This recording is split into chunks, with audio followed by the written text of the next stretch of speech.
So I guess we can just start. My name is Martin Norman. I work for ACCR as Head of Investment Stewardship on the global side of the work. And with me, I have my colleagues Fiona Deutsch and Asai Yamashita, and Ines Kuna Pereira from Man Group, and Sachi Suzuki from HSBC.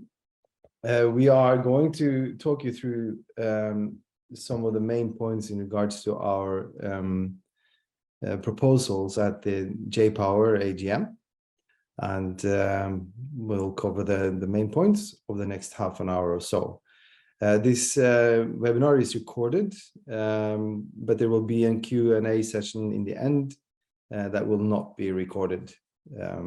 So if you can save your questions to the end, that would be good. So as a group, we have engaged with J-Power for a year and a half. We also had resolutions last year at the AGM, and we got approximately 26% support last year. We have continued the engagement into this AGM season, including with Director Kano on several of the calls, but we do not feel that the company is taking the shareholder concerns seriously. Hence, we have decided to file again this year with similar resolutions. We have one resolution on setting Paris-aligned targets, and one on remuneration. One of the questions that we have received over the last year, actually, is around the articles of incorporation, and if that is a necessary. Some investors find it to be a very strong action. But I'll let my colleague Asai Yamashita explain more in detail around that. So Asai, go ahead. Good morning, good evening. My name is Asahi Yamashita. I'm a lawyer licensed in Japan, and I'm a legal advisor to clients in Japan. Why is a shareholder proposal in Japan needs to be in the form of amending the articles of incorporation? Let me try to make a quick comparison to the US laws. Let's start with the shareholding requirements. Under our Companies Act, it needs to be either 1%, which is a significant amount, or 300 votes. Depending on the stock price, roughly speaking, it's $1 to $500,000 US. It needs to be held for 6 consecutive months. Well, that's a significant amount of money. And also, shareholder proposal needs to have a specific legal basis under the Companies Act or the articles of the company. As a result, shareholder proposal, we only have 3 categories of shareholder proposals in Japan. A, appointment and dismissal of director. B, dividend or stock buyback. C, amendment to the articles of incorporation. When we say articles of incorporation, it is more like a bylaws under the US law. It's mostly the governance provisions. And we don't have any other categories. Why? Again, it's under the Companies Act. Shareholder proposal needs to have a legal basis under the Act. So it's a sole legal pathway. If it's made without such a legal basis, such proposal would be void and legally speaking and rejected by the company. Let me touch on advisory resolution in Japan.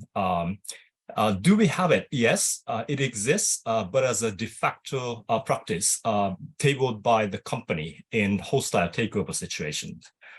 If an advisory resolution is filed by a shareholder, again, it is void because it lacks a legal basis and will be rejected by the company. It is the majority view and the court precedents. Mori Hamada, one of the 3 major law firms, came out earlier this year and expressed the same legal opinion. For these reasons, a shareholder proposal needs to include climate principles, needs to be in the form of amending the articles. Recently, it is well understood by proxy advisors. They make recommendations based on substance, not on the form. Thank you. Back to Martin.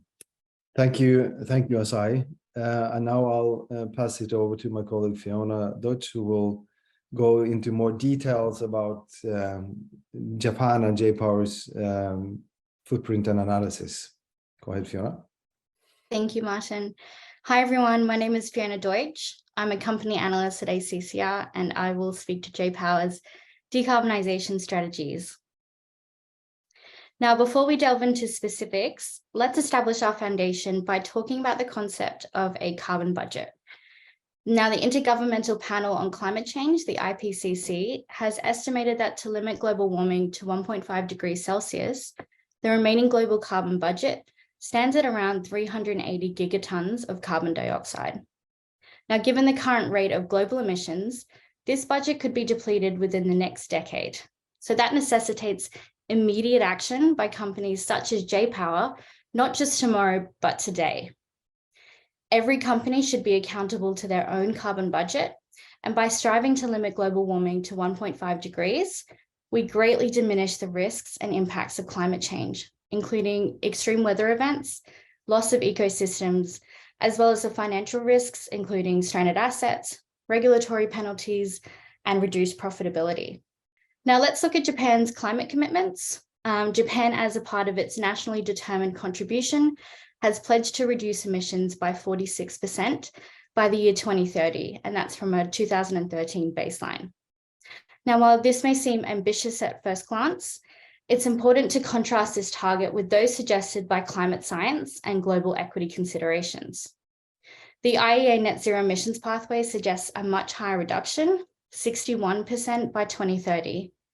This stark contrast indicates that Japan's current commitments, while commendable, do not meet the level of action required to limit global warming to 1.5 degrees. And additionally, when we consider the concept of a fair share, the discrepancy becomes even more evident. Now, the fair share concept is based on the understanding that developed nations, which have historically contributed more to greenhouse gas emissions, have a greater responsibility in undertaking substantial reductions. Now, according to this model, Japan's fair share would necessitate a significant 74% reduction in emissions by 2030. The sixth strategic energy plan from Japan was released in late 2021, and it gave us a glimpse of the country's confident and ambitious shift towards renewable energy. It was really fantastic to see that between Japan's fifth and sixth strategic energy plan, there was significant shift in the ambition of the country's climate commitments, with a strong emphasis on self-sufficiency. The plan also anticipates a substantial increase in renewable energy and a substantial decrease in coal's share of electricity in 2030. Also of significance, hydrogen only makes up 1% of the electricity mix in 2030. Next, we'll focus on J-Power's strategy and operations. We found it highly concerning that J-Power lacks a detailed and clear plan to phase out its domestic coal assets in line with the net zero emissions pathway.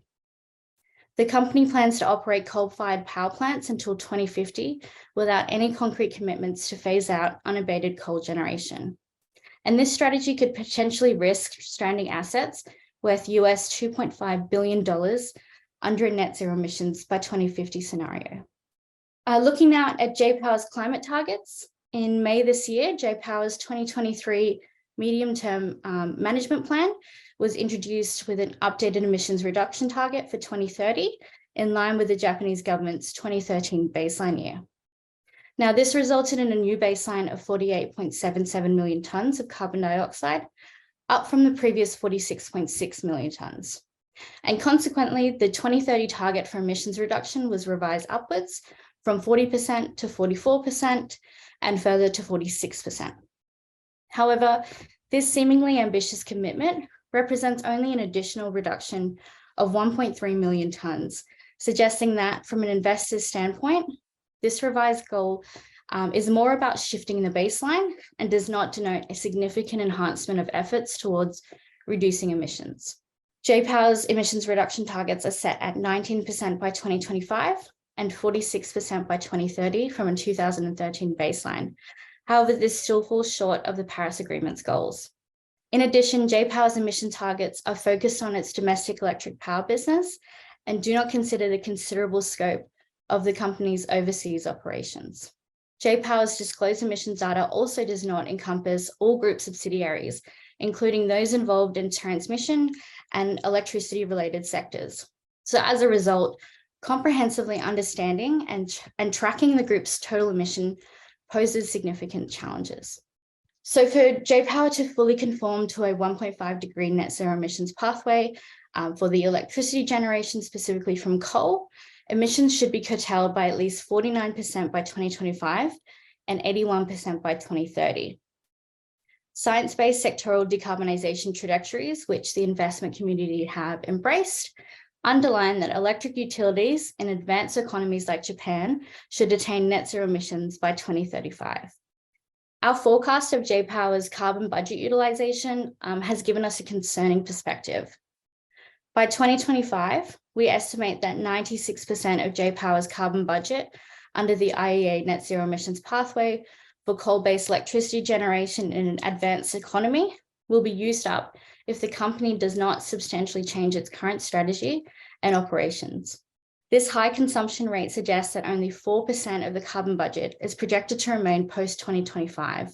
And this is highly concerning given the company's strategy is really set to accelerate from 2030.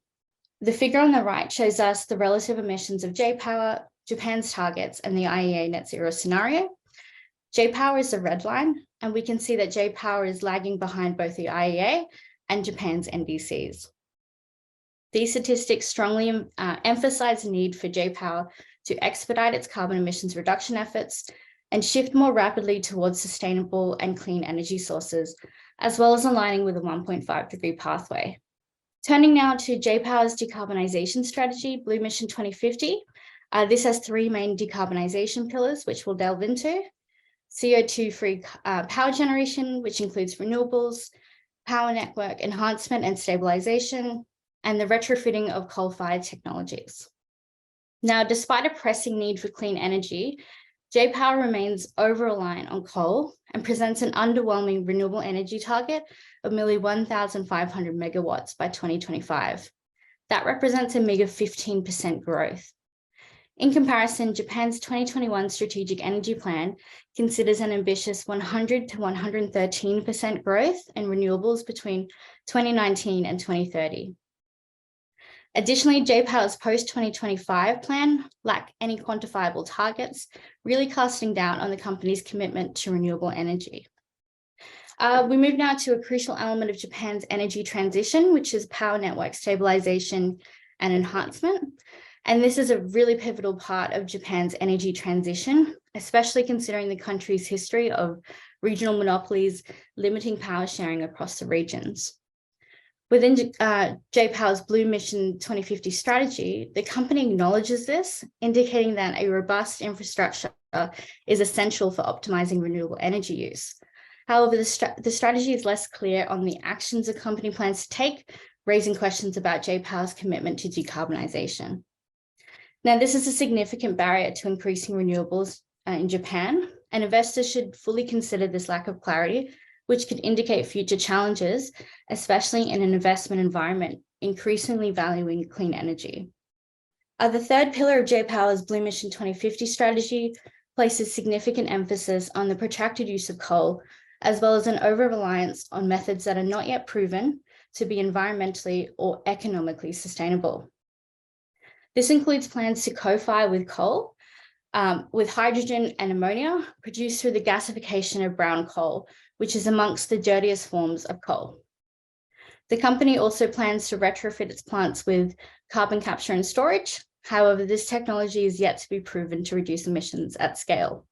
Wood Mackenzie has also recently found that by 2040, renewable energy sources and storage have a lower levelized cost of electricity than CCS options, which are more expensive and will only fulfill the role of providing dependable capacity. Adding to those risks, J-Power's plan also involves burning coal alongside imported fossil fuel-derived ammonia. Importantly, to meet the company's interim 2030 target, ammonia co-firing of above 40% would be required for all coal capacity. And this is a technology that is not yet commercially viable or technically established. Recent research from Bloomberg New Energy Finance reported that coal power plant burning ammonia at a co-firing ratio below 50% will still emit nearly as much carbon dioxide as a gas-fueled combined turbine. The report also showed that co-firing ammonia results in a high levelized cost of electricity compared to renewables in Japan. And moreover, a high level of ammonia co-firing would lead to increased nitrous oxide emissions, a greenhouse gas with a global warming potential 273 times larger than that of carbon dioxide over a 100-year timescale.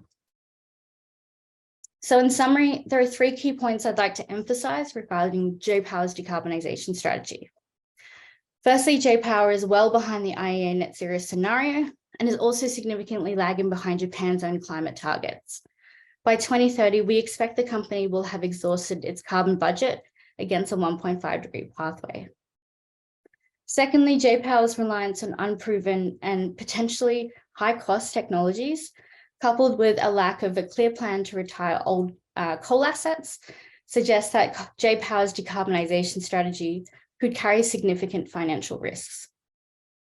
And thirdly, the electricity sector already has real alternatives that they can use today. This is in contrast with the steel sector, which faces significant technological barriers to decarbonisation.